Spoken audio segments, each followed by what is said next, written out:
하겠습니다. 오늘은 요한계시록 2장 8절부터 11절 말씀이 됩니다. 지난 시간에 에베소 교회의 천사에게 쓰라 에베소 교회에 대한 말씀을 보았고, 오늘은 서머나에 있는 교회 계시록 2장 8절부터 11절까지 우리 다 함께 읽도록 하겠습니다. 서머나에 있는 교회의 천사에게 쓰라. 처음이요 마지막이며 전에 죽었다가 지금 살아있는 자가 이것들을 말하노라. 내가 내 행위와 환난과 궁핍을 알며 그런 내가 부요하도다. 또 스스로 유대인이라 하나 유대인이 아니요 사탄의 회당인 자들의 신성 모독을 아노라. 내가 장차 당할 그 일들 중 어떤 것도 두려워하지 말라. 보라, 마귀가 너희 중 몇 사람을 감옥에 던져 너희를 시험하리니 너희가 열흘 동안 환난을 당하리라. 너는 죽기까지 신실하라. 그러면 내가 생명의 왕관을 내게 주리라. 귀 있는 자는 성령께서 교회들에게 말씀하시는 것을 들을지어다. 이기는 자는 둘째 사망의 해를 입지 아니하리라. 아멘. 잠깐 기도하겠습니다. 영원토록 거룩하심으로 우리를 구원하시고 우리를 향하여 너희도 거룩하라 말씀하신 주님 앞에 저희들이 앉았습니다. 주님 거룩하심 같이 항상 내가 어떤 존재인가, 내가 구원받은 자인가, 내가 하나님의 아들인가 자신을 생각하며 구원받음이 확실하다면 우리도 주님이 명령하신 대로 거룩한 삶을 살게 해 주시기 원합니다. 자신들의 노력도 필요하고 항상 그 생각을 마음에서 떠나지 않게 하여 늘 주님과 동행하는 삶, 주님이 인도하심 속에 내가 있다는 삶을 기억하면서 주님의 뜻에 합당한 삶을 살아갈 수 있도록 우리를 인도해 주시기 원합니다. 그동안도 저희 교회에 베풀어 주신 주님의 은혜에 감사하거니와 우리 김홍원 형제에게 속한 치료를 허락하심 또한 감사를 드리며 그 기간 동안 좋은 주님과의 교제를 나눴을 우리 김은재에게 또한 감사를 드립니다.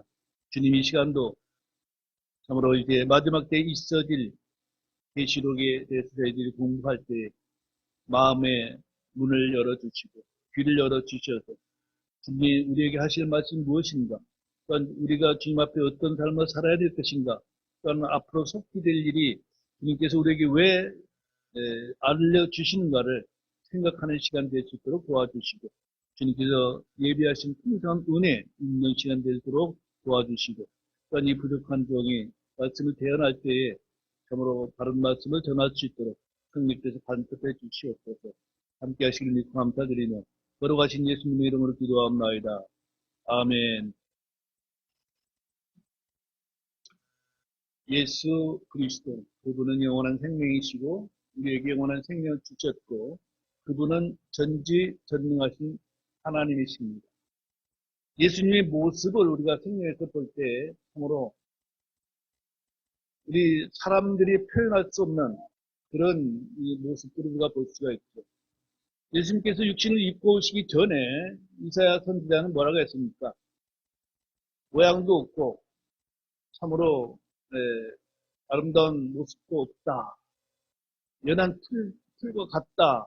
이런 모습을 이사야 선지자를 통해서 우리에게 가르쳐 주셨습니다. 또한 주님께서 이 땅에 사역하시는 동안도 그분이 어떤 모습으로 어떻게 사역을 하셨는가는 우리가 성경을 통해서 너무나도 잘 알고 있습니다. 그뿐만 아니라 지금 하늘에 계신 영광을 입으신 그분의 모습을 또한 성경을 통해서 우리가 보게 되고 오늘도 주님의 모습을 우리는 계시를 통해서 어떤 모습인가 또한 자신을 뭐라고 표현을 하시는가를 볼 수가 있는 것입니다. 주님은 요한에게 각 교회의 천사에게 글을 쓰도록 하시면서 자신을 다르게 표현하고 계심을 보게 됩니다. 주님은 자신의 모습, 특성, 사역을 7교회를 통해 7번에 걸쳐서 말씀을 해주고 있습니다. 자, 지난 시간에 보았던 에베소 교회는 어떻게 자기가 어떤 모습이라고 합니까? 오른손에 7분을 붙잡고 있는 자, 곧 7금 등잔대 한가운데서 거니는 자라고 자신을 이제 소개하고 있습니다. 주님은 교회의 머리시요 주권자이심을 드러내신 것입니다. 교회는 진리의 기둥과 터전이요 하나님의 집입니다. 자, 서문학교회에 편지할 때는 어떤 모습으로 자신을 보이는가 보십시오. 처음이요 마지막이며 전에 죽었다가 지금 살아있는 자를 계시록 8장에 자신을 계시하고 있는 모습을 보게 됩니다. 이는 처음인 구약의 주 하나님, 여호와 하나님, 아버지 하나님, 그분과 마지막인 신약의 예수 그리스도, 아들 하나님, 이 관계를 삼위일체 안에서 동일한 주님이심을 밝혀주고 있습니다. 아버지와 아들은 하나이심을 드러내 보이셨습니다. 다음에 볼 버가모 교회를 향해서 주님은 뭐라고 말씀하시는가 한번 보십시오. 12절에 보니까 양날 달린 날카로운 검을 가진 자 이렇게 말씀하고 있습니다. 주님의 말씀, 주님의 호흡은 생명을 주는 영입니다. 동시에 어떤 이에게는 심판의 칼이요 소멸하는 줄임을 우리가 성경에서 알 수가 있습니다. 그 다음에 계시록 2장 18절에 보니까 두아드라 교회를 향해서 주님은 자신을 어떻게 표현하고 있는가. 불꽃 같은 눈과 정지된 놋 같은 발을 가진 하나님의 아들이심을 선포하고 있음을 보게 됩니다. 전에 십자가에서 고난을 받으신 주님께서 지금은 영광을 받으셨음을 깨닫게 해 주시는 것이죠. 그 다음으로 볼 거는 이제 사대교회. 사대교회에 이제 뭐라고 자기를 소개하는가. 계시록 3장 1절에 보니까 하나님의 7영과 7별을 가진 자로 자신을 계시하고 있습니다. 하나님의 7영은 성령님을 가리키고 있고 7별은 7교회의 천사를 말하고 있습니다. 예수 그리스도는 성령으로 침례를 주신 분이십니다. 예수 그리스도는 성령의 기름을 부으시고 권능으로 충만케 하시는 분이십니다. 이상 5교회의 주님은 이미 1장에서 말씀하신 그대로 다시 말씀을 해 주셨습니다. 그런데 빌라델피아 교회나 라오디게아 사람들의 교회에 주신 주님의 말씀은 다릅니다. 빌라델피아 교회의 거룩한 그것은 3장 7절에서 거룩한 자, 진실한 자, 다윗의 열쇠를 가진 자라고 말하고 있죠. 필라델피아 교회와 라오디게아 사람들의 교회에 대해서 1장에서 계시되지 않은 내용을 다시금 자신을 계시해 주고 있는 모습을 보게 됩니다. 주님은 하나님의 거룩하신 분이시오 진리이십니다. 이 땅에 의인은 하나도 없고 선한 자도 없으나 주님은 거룩하고 진실하신 분이십니다. 주님은 사망과 지옥의 열쇠들을 가지고 계시고 다윗의 열쇠를 가지신 분께서 필라델피아 교회 앞에 믿음의 문을 열어주셨습니다. 열쇠는 문을 열고 닫는데 사용을 합니다. 지금 아마 열쇠를 구경하기 어려운 시대가 되었는지 모르겠습니다만은 열쇠 그러면 항상 열고 닫는 기구다라고 여러분들 알 수가 있죠. 주님께서 열면 아무도 닫을 수 없고 주님이 닫으시면 아무도 열 수 없습니다. 주님은 자신이 길이요 문이시라고 말씀해 주셨습니다. 자, 라오디게아 사람들의 교회에 주신 말씀을 한번 보십시오. 계시록 3장 14절을 보니까 아멘이시요 신실하고 진실한 증인이시요 하나님의 창조를 시작한 자라고 말씀합니다. 예수님은 하나님의 말씀에 단 한 번도 뭐라고 거절하시거나 불순종하신 적이 없습니다.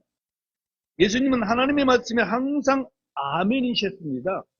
하나님의 모든 약속의 말씀은 예수님을 통해 아멘이 되었습니다. 아멘은 하나님의 약속의 인장, 도장과도 같은 것입니다. 고린도서 1장 20절에서 그렇게 말씀하십니다. 하나님의 모든 약속은 그분 안에서 이해가 되고 그분 안에서 아멘이 되어 우리를 통해 하나님께 영광이 되느니라.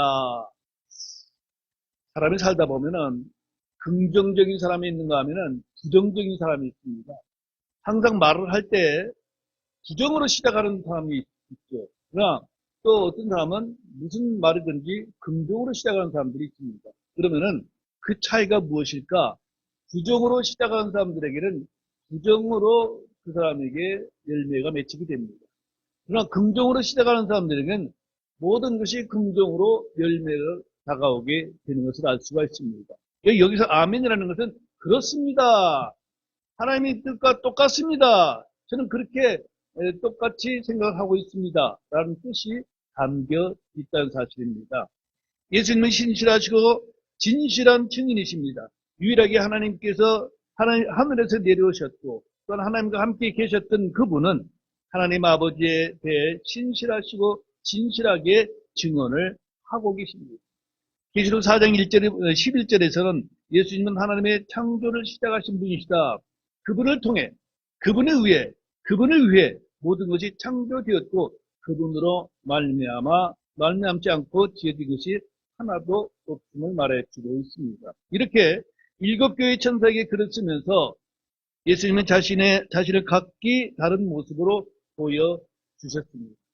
예수 그리스도께서 각 교회에 자신의 특징 모습을 다양하게 계시해 주시므로 우리는 주님이 어떤 분이신지 정확하고도 풍성하게 알 수가 있습니다. 주님은 일곱 교회를 선별하셔서 말씀하신 것은 자신을 일곱으로 계시하기 위해서입니다. 주님의 자기 계시를 깊이 생각하고 묵상해 볼 필요가 있습니다. 주님을 아는 지식보다 더 귀한 지식은 세상에 없습니다. 주 예수 그리스도는 어떤 분이신지 7번에 걸쳐 주님께서 친히 자기 소개 형식으로 말씀하셨으므로 교회는 예수님의 성경에 기록된 그대로 알아야 합니다. 여러분이 예수님을 마음속에 생각하거나 상상할 때 이 말씀에 따라 생각하지 않고 캐톨릭 성화나 아니면 전승에 따라 생각했다면 그것은 망상이요 허상이라는 것입니다.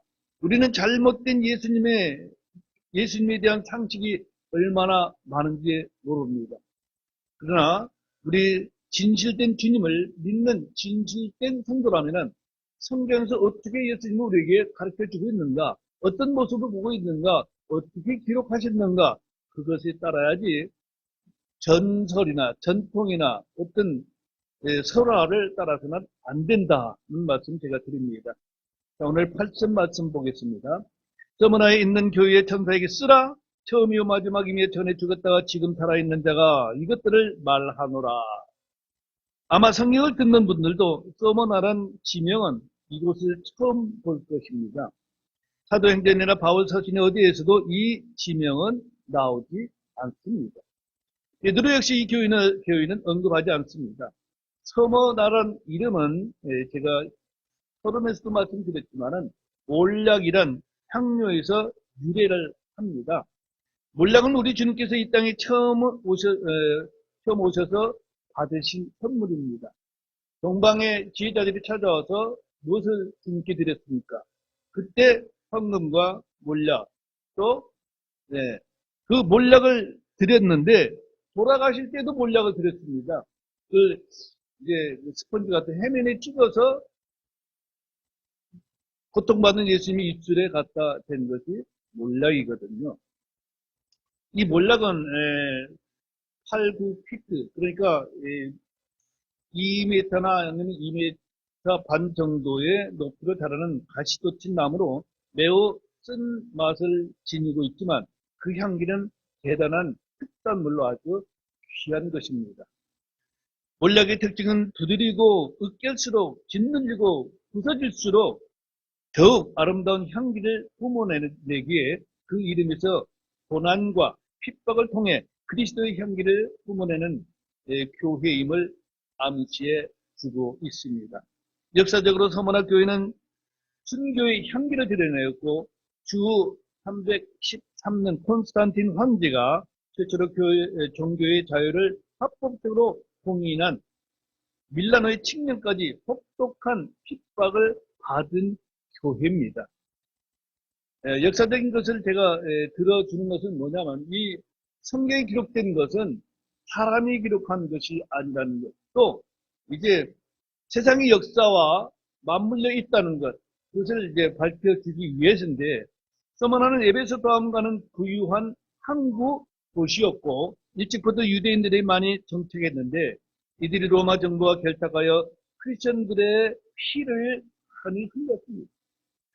사도 요한의 제자로 불리는 폴리캅이 교회의 감독으로 알려져 있는 교회입니다. 주님은 요한에게 서머나에 있는 교회 천사에게 쓰라고 하십니다. 교회 천사에게 쓰는 두 번째 글이죠.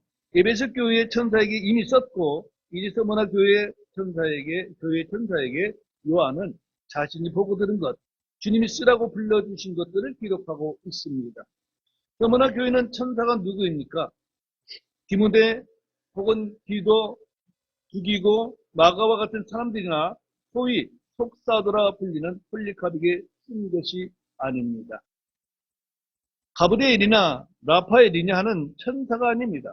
서머나 교회의 천사는 서머나 교회의 모형이라기보다는 현현이라고 말할 수가 있습니다. 교회 천사, 어린아이의 천사, 베드로의 천사 또는 그의 영은 그를 나타내는 현현, 즉 실체를 보여주는 형상을 말하고 있습니다. 요한이 서머나 교회의 천사에게 글을 쓰면 이 글은 서머나 교회로 보내지고 교회에서 한 명이 회중들 앞에서 이 편지를 읽으면 여러 사람들이 듣고 모든 사람이 믿고 지켜나갔습니다. 자, 8절에 처음이요 마지막인 자라고 자신을 소개하는데 이 구절은 구약에서 주 여호와 하나님에 대한 표현이기도 합니다. 만기는 주 하나님께서 이사야서 44장 6절에 보니까 나는 처음이요 나는 마지막이니라 말씀하셨습니다. 예수님은 자신이 구약에 계시된 주 하나님이심을 선포하고 계신 것입니다. 처음인 자가 하나님이라면 나는 처음이요 했을 때 나는 하나님이요 이 말씀과 동일한 것이죠. 예수님은 하나님과 동등하신 분이시며 아버지와 하나이신 분이시며 강하신 하나님, 영존하는 아버지라 불리시는 분이십니다. 예수님은 참 하나님이십니다. 예수님은 만군의 주 하나님이십니다. 이 부분은 삼위일체 하나님에 대한 신비를 정확히 알고 믿고 이해해야 합니다.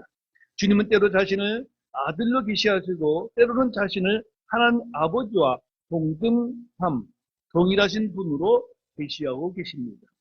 처음이요 마지막인 자라는 표현은 자신을 주 여호와 하나님으로서 말씀하시는 것입니다. 여호와 증인들을 비롯한 이단들은 주 예수 그리스도를 동등하신 하나님으로 믿지 않습니다. 예수님의 율법과 시편과 제언자들의 글에 기록된 자신에 관해서 증언하시면서 자신이 하나님이심을 입증하고 계십니다. 이사야서 41장 하나 보고 넘어가겠습니다. 이사야서 42장 27절 봅시다.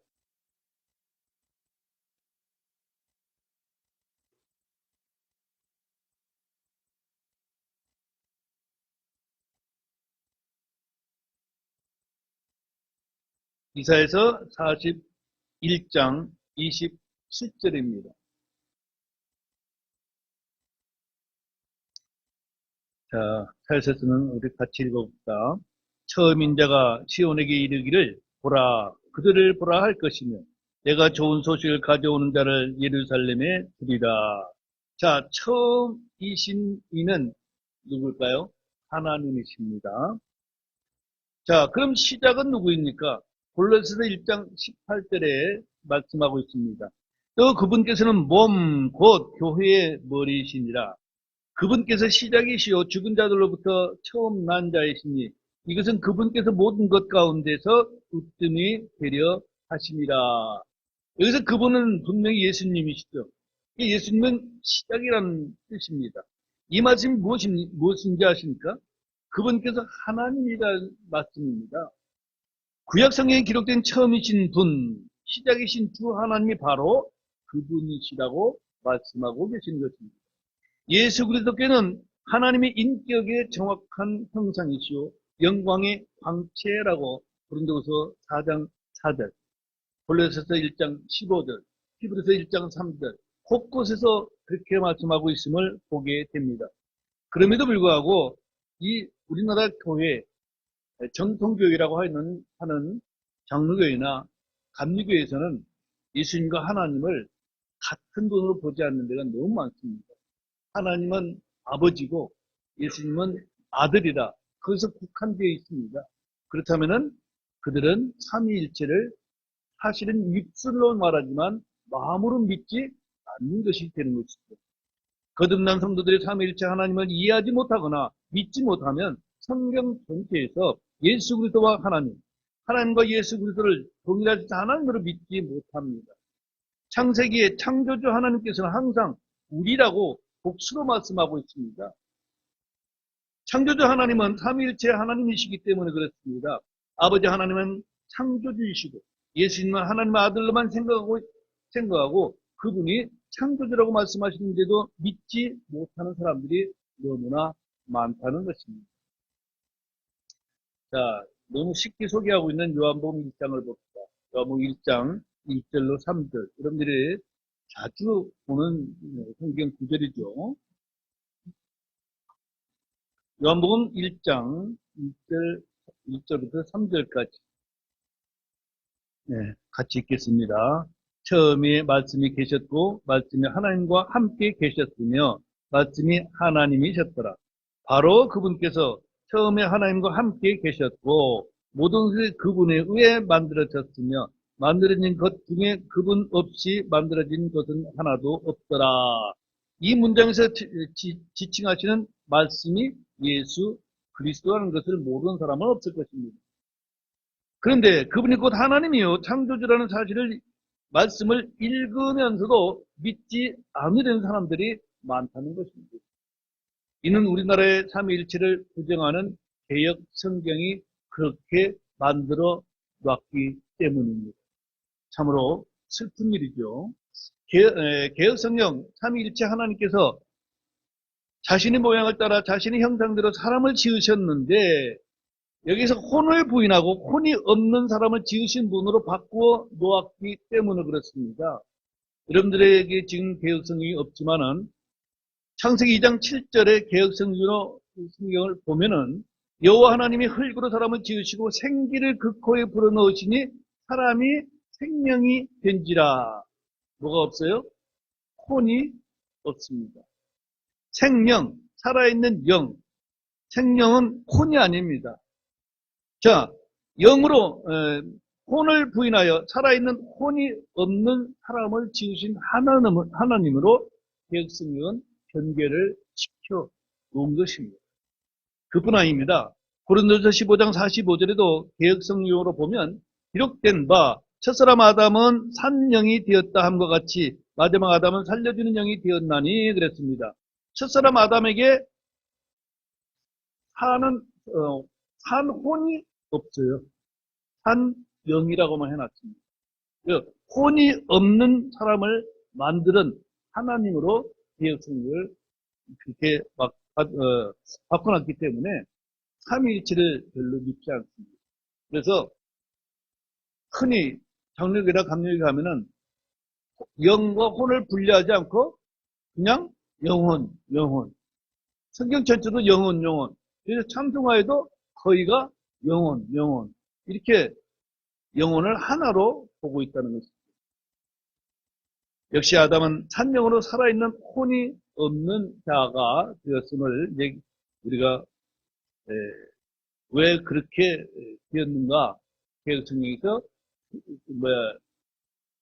200년 가까이 쏘다 보니까 혼이 없는 인간이 되고 혼이 없는 사람을 지으신 하나님이 되고 마른 것입니다.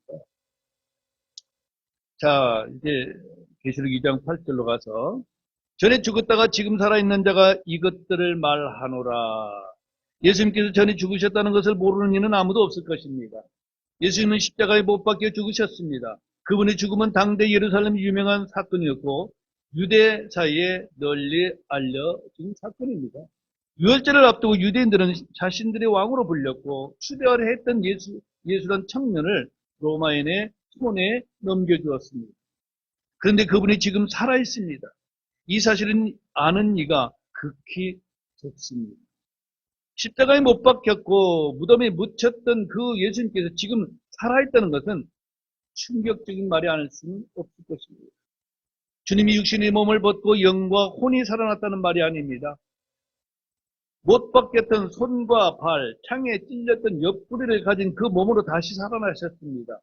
부활을 믿지 못했던 제자들은 그분의 출현을 보고 뭐라고 했습니까? 영이다. 영이라고 말했습니다.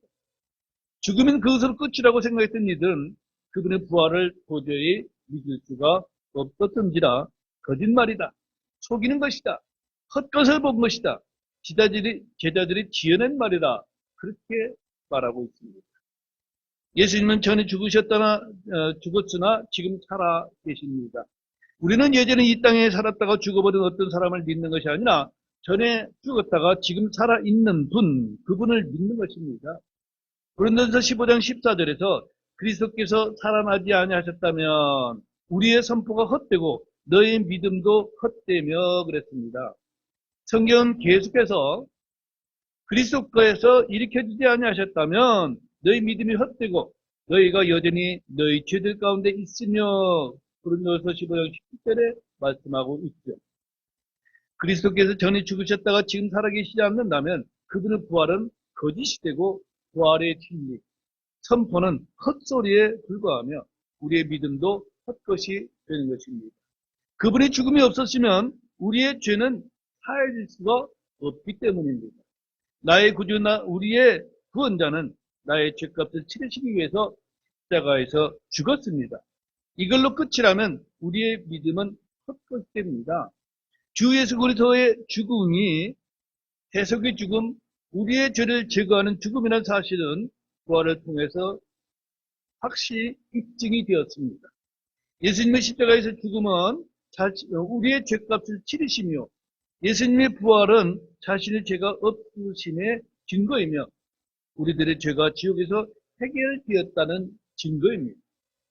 주님은 스스로 자신을 전에 죽었다가 지금은 살아있는 자라고 말씀하고 계십니다. 이 한 소절은 그리스도의 생애, 기독교의 모든 진리를 압축해 주시는 말씀이기도 합니다. 우리는 죽고 없는 예수님을 추종하는 무리들이 아니라 전에 죽었다가 지금 살아계신 이를 믿고 따르는 무리들입니다. 나를 사랑하사 나를 위해 자신을 버리신 예수 그리스도께서는 지금 나를 위해 일으켜지셨고 나와 함께 살아계십니다. 예수님이 전에 죽으셨으나 지금 살아계시다는 이 진리는 요한계시록에서 가장 중요하게 선포되는 말씀이요. 또한 우리 주님께서 자신의 입으로 반복해서 선포하시는 말씀입니다. 서머나 교회는 고통과 죽음의 향기를 늘 품고 있기에 주님은 그들에게 죽었으나 살아있는 자신을 계시해 주신 것입니다. 이 땅에서 주님의 이름을 위해 죽음의 위험 속에 살고 있는 모든 이들에게 이 말씀보다 더 은혜롭고 복된 말씀은 없을 것입니다. 자, 계시록 2장 9절 보겠습니다. 계시록 2장 9절. 내가 네 행위와 환난과 궁핍을 알며 그러나 네가 부요하도다. 또 스스로 유대인이라 하나 유대인이 아니요 사탄의 회당인 자들의 신성 모독을 아노라. 자, 이것은 주님의 칭찬이죠. 주님은 서머나의 교회의 천사, 교회에게 행위와 환난과 궁핍을 안다고 말씀하십니다.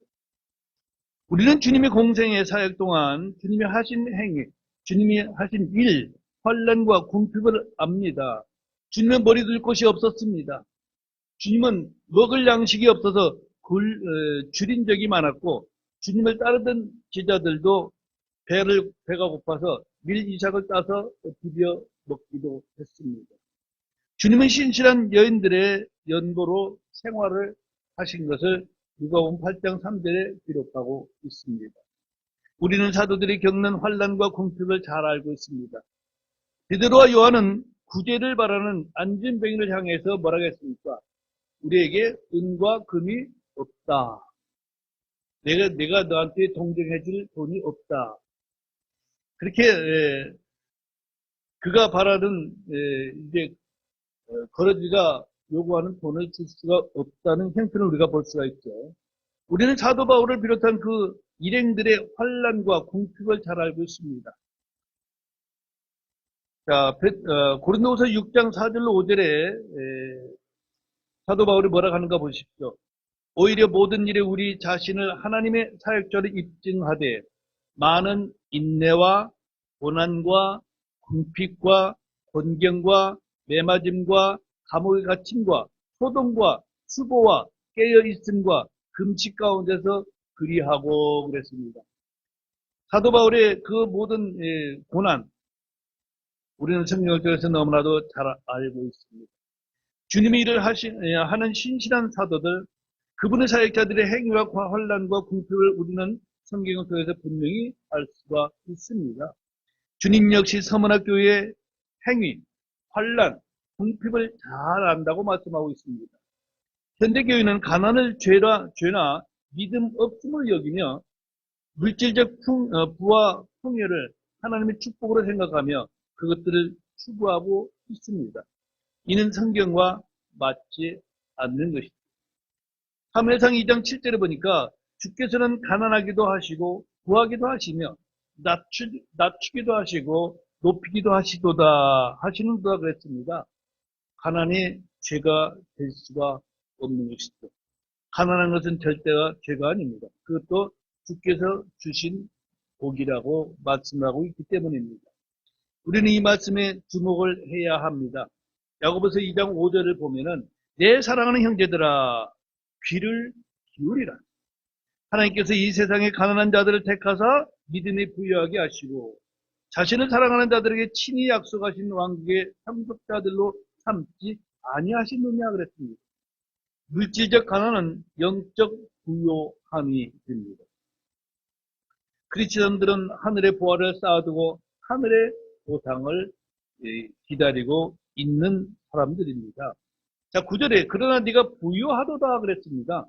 이 부분에 주님은 서문화 교회의 궁핍을 아시면서 그러나 네가 부유하도다라고 하셨는데 이는 믿음의 부요함을 말하고 있습니다. 저와 여러분들이 이런 말씀을 주님으로부터 들어야 합니다. 영적 부요함, 은혜의 부요함, 열매의 풍성함을 말씀하고 있는 것입니다. 고린도서 6장 10절에서 근심하는 자 같으나 항상 기뻐하고 가난한 자 같으나 많은 사람을 부유하게 하며 아무것도 없는 자 같으나 모든 것을 소유한 자니라 말씀하신 것을 여러분들이 간직하십시오. 서문화 교회는 가난한 자 같으나 많은 사람을 부유하게 했고 아무것도 없는 자 같으나 모든 것을 소유한 그런 교회라고 말씀하고 있습니다. 고린도서 8장 9절에 또 뭐라고 말씀하시는가? 우리 주 예수 그리스도의 은혜를 너희가 알고 있는데 그분께서 부유하셨으나 너희를 왜 가난하게 되셨으니 이것은 그분께서 자신의 가난으로 말미암아 너희를 부유하게 하려 하십니다. 이 주님의 은혜를 생각할 때 내가 지금 이 세상에 살고 있고 누리고 있는 것, 이 모든 것을 우리가 주님의 은혜로 생각하지 않거나 감사하지 모른다면 오렴치하다라고 말할 수밖에 없을 것입니다. 우리가 부유한 이유가 바로 그러나 네가 부유하도다라는 말씀은 은혜와 믿음과 성령에서 들어하셨다는 것을 말해주고 있습니다.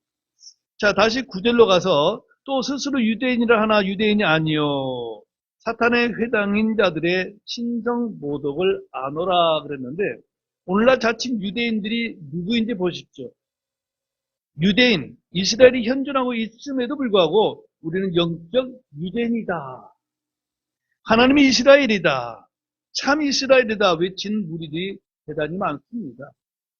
초대교회의 이단들, 캐톨릭, 오늘날 개신교도들이 바로 그런 자들입니다. 유대인도 아니면서 메시아닉 유대인이라고 주장하는 코리안들이 의외로 많습니다. 우리가 이스라엘을 위해서 기도하는 것, 아브라함을 위해서 우리가 그들을 돕는 것, 이런 참 좋습니다. 왜냐? 하나님께서 아브라함을 저주하는 자는 저주를 받을 것이요 아브라함을 복주는 자는 복을 받으리라 약속하고 계시기 때문에 그렇습니다. 그렇다고 해서 우리가 유대인이 될 수는 없습니다. 그런데 많은 교회들이 왜 이렇게 유대인을 닮아가려고 하는지 유대인화 되려고 하는지 정말 모를 일들입니다. 많은 크리스찬들이 자신들 영적 유대인, 영적 이스라엘로 믿고 기뻐하지만 착각이요 이것은 대단한 큰 오류입니다. 많은 유대인들이 크리스천들을 영적 유대인이라고 동질성을 부여하여 하며 친유대교 정책, 친이스라엘에 대해 줄 것을 요구하고 있습니다. 유대인과 크리스천의 차이는 성경이 말하는 하갈과 사라, 여러분들 잘 아시죠? 하갈과 사라. 또 이스마엘과 이삭, 땅에 있는 예루살렘과 하늘에 있는 예루살렘, 복음과 율법, 육신과 성령, 그림자와 실체, 종과 아들의 차이만큼이나 큰 차이라는 것을 여러분들을 잊지 말아야 됩니다.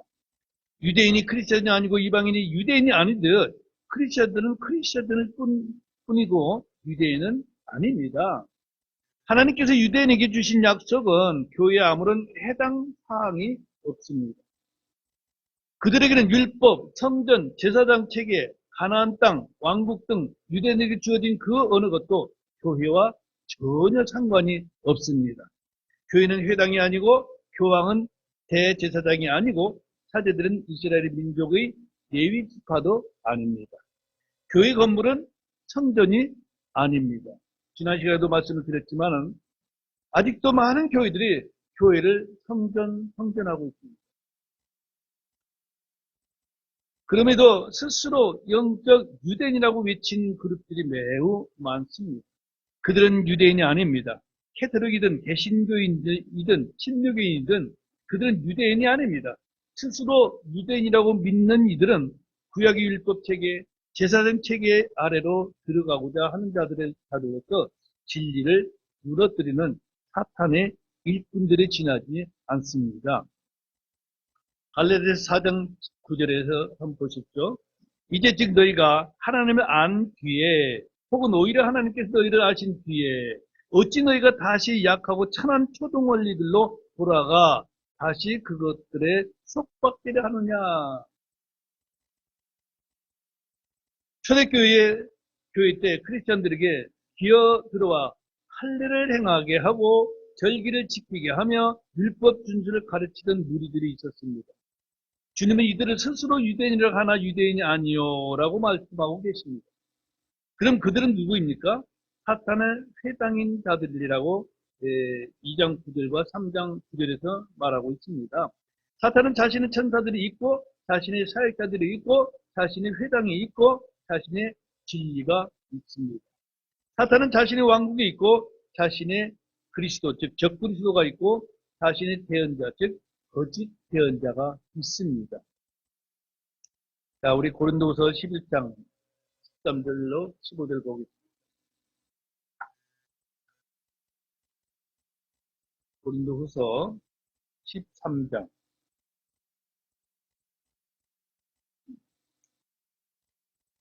13절부터 15절까지 같이 읽겠습니다. 그러한 자들은 거짓 사도요 속이는 일꾼이며 자기를 그리스도의 사도로 변형하는 자들입니다. 그것은 놀랄 일이 아니니 사탄도 자기를 빛의 천사로 변형하느니라. 그러므로 그의 사역자들 또한 의의 사역자로 변형한다 해도 그것은 결코 큰 일이 아니니라. 그들의 마지막은 그들의 행위대로 되리라. 사탄의 회당인 자들의 신성 모독을 아노라 구절에 말씀하고 있는데 하나님의 자녀들은 우리 몸은 하나님의 성전입니다. 마귀의 자녀들은 사탄의 회당이 될 것이죠. 비록 하나님을 믿고 있고 율법을 철저히 지키고 있다고 하더라도 그들은 신성 모독하는 자들입니다.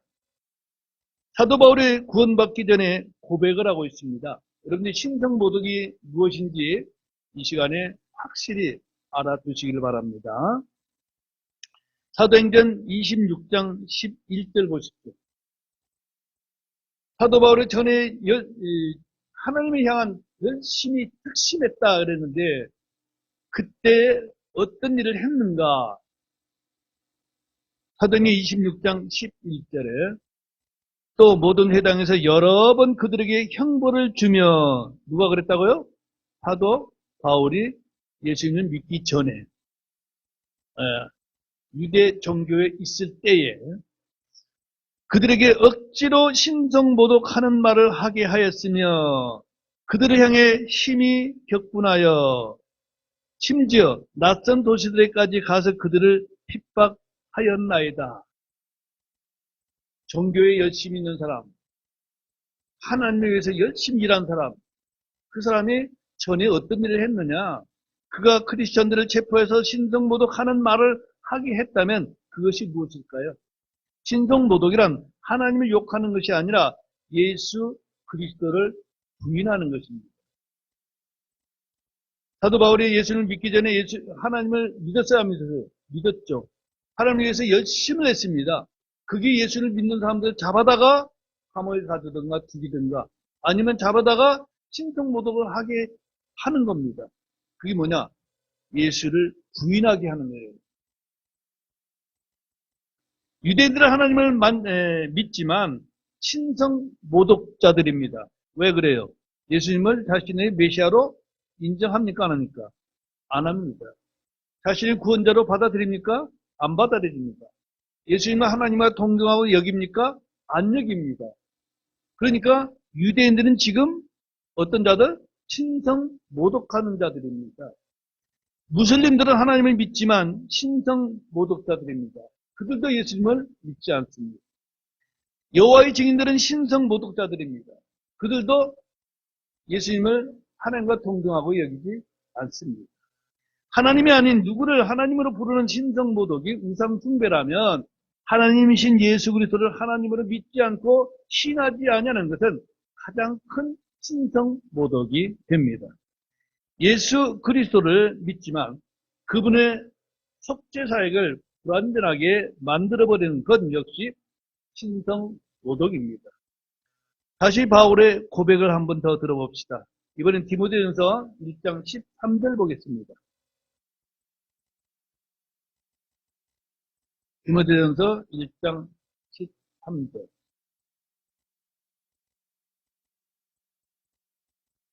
네, 사도 바울이 전에 어떤 것을 어땠는가 고백하는 이것을 보면 무엇이 신성모독인가를 확실하게 알게 되죠. 네, 디모데전서 1장 13절 같이 읽겠습니다. 내가 전에는 신성모독하는 자요 핍박하는 자요 해를 끼치는 자였으나 오히려 긍휼을 얻었으니 이는 내가 믿지 아니하는 가운데 알지 못하고 그것을 하였기 때문이라. 자신이 전에는 어떤 자요? 신성모독하는 자.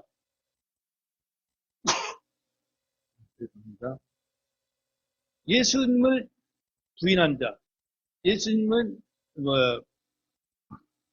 구세주가 아니다. 하나님이 아니다. 이것이 신성모독이라는 것입니다. 바울은 유대교에 있었던 시대를 자신을 신성모독한 자였다고 그렇게 고백을 하고 있습니다. 그럼 지금 모든 유대교에 있는 유대인들은 누구일까요? 신성모독하는 자들입니다. 예수를 믿기 전까지 그들은 다 신성모독하는 자였습니다. 주님께서는 내가 사탄의 회당인 자들의 신성모독을 아노라 구절에 말씀하고 있습니다.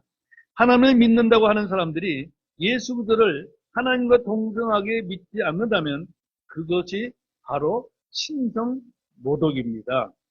주님은 그렇게 말씀하고 있죠. 요한복음 14장 1절에서 너희는 마음에 근심하지 말라. 하나님을 믿고 또한 나를 믿으라. 하나님을 믿지만 예수님을 믿지 않는 자는 뭐라고요? 신성모독하는 자. 네. 지금까지 다 하기는 좀 길 것 같고 급하게 갈 일은 없잖아요. 그렇죠? 10절부터는 오후에 하도록 하겠습니다.